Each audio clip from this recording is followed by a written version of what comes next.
केवल और केवल नरेंद्र मोदी जी और नीतीश कुमार जी ही कर सकते हैं। और भाइयों बहनों, लालू राबड़ी के शासन में यहाँ पर गोपालगंज के डीएम उसने यहाँ की पीट कर हत्या की।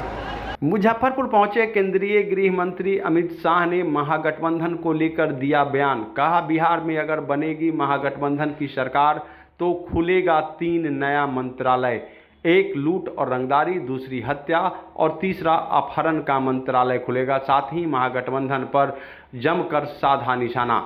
आपको बता दें कि बिहार विधानसभा चुनाव 2025 को लेकर अब पहले चरण के मतदान में मात्र 4 दिनों का समय बचा है। वहीं अगर प्रचार अभियान की बात कर लें तो 4 नवंबर को पहले चरण में होने वाले चुनाव को लेकर प्रचार की प्रक्रिया समाप्त हो जाएगी, जिससे पहले तमाम जो दिग्गज नेता हैं वह अपनी ताकत झोंक दी है।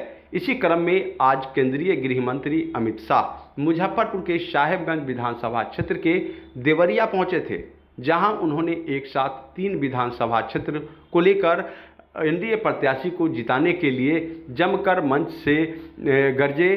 साथ ही उन्होंने 2005 से पहले बिहार में जंगल राज जो थी उसकी याद लोगों को ताज़ा कराई है। साथ ही उन्होंने मंच से ही महागठबंधन पर जमकर निशाना साधा है।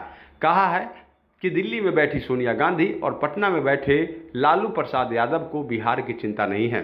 सोनिया गांधी जहां अपने बेटे राहुल गांधी को प्रधानमंत्री बनाने की ख्वाब देख रही है, तो वहीं बिहार में बैठे लालू प्रसाद यादव अपने पुत्र तेजस्वी यादव को मुख्यमंत्री बनाने में पड़े हुए हैं। उनको बिहार के विकास से कोई मतलब नहीं है।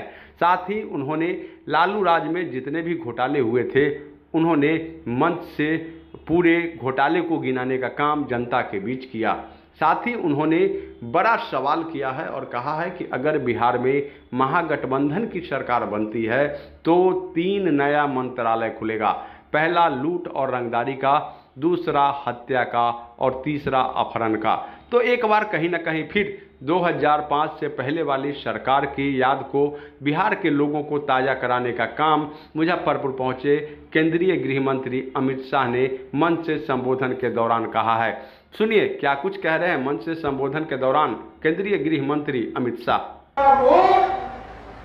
किसी प्रत्याशी को विधायक बनाने के लिए, किसी को मंत्री बनाने के लिए मत दीजिएगा। आपका वोट बिहार को जंगल राज से बचाने के लिए। लालू राबड़ी के समय में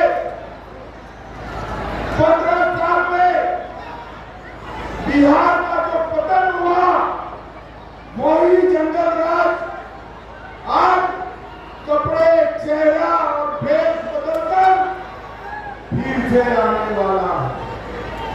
अगर मुजफ्फरपुर वाले हजारों की संख्या में आ गया है, अगर वो तय करते हैं कि कमल निशान और एनडीए के साथियों को जिताना है, तो जंगल राज को कोई नहीं ला सकता। कोई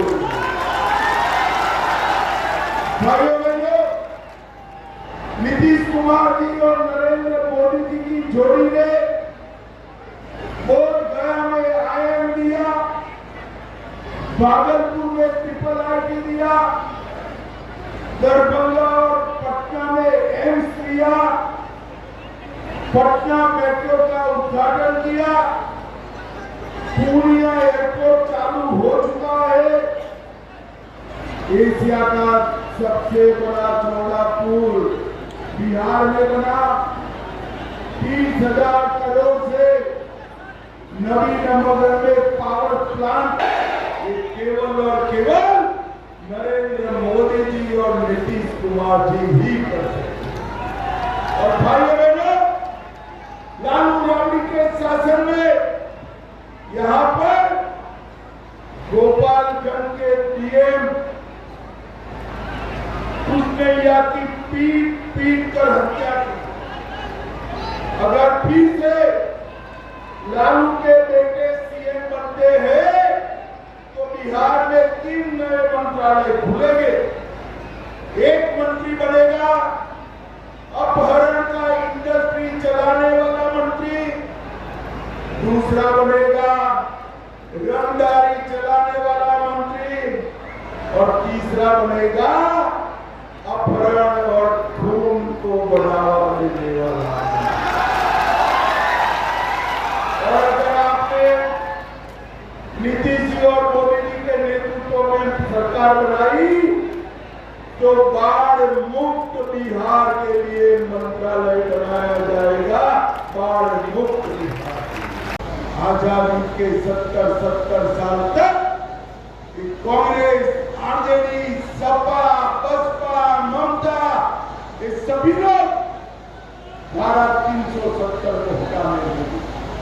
मोदी जी ने 5 अगस्त 2019 को धारा 370 का खात्मा कर कश्मीर को भारत के साथ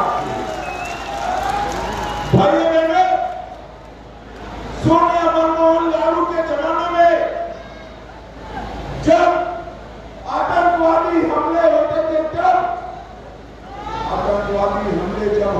तब आतंकवादियों को ढीला किया। अभी पुलवामा में, उरी में और अंत में पहलगाम में आतंकी हमले हुए। अंत में पहलगाम मोदी जी ने 10 ही दिन में ऑपरेशन सिंदूर कर पाकिस्तान के घर में घुसकर आतंकवादियों का सफाया।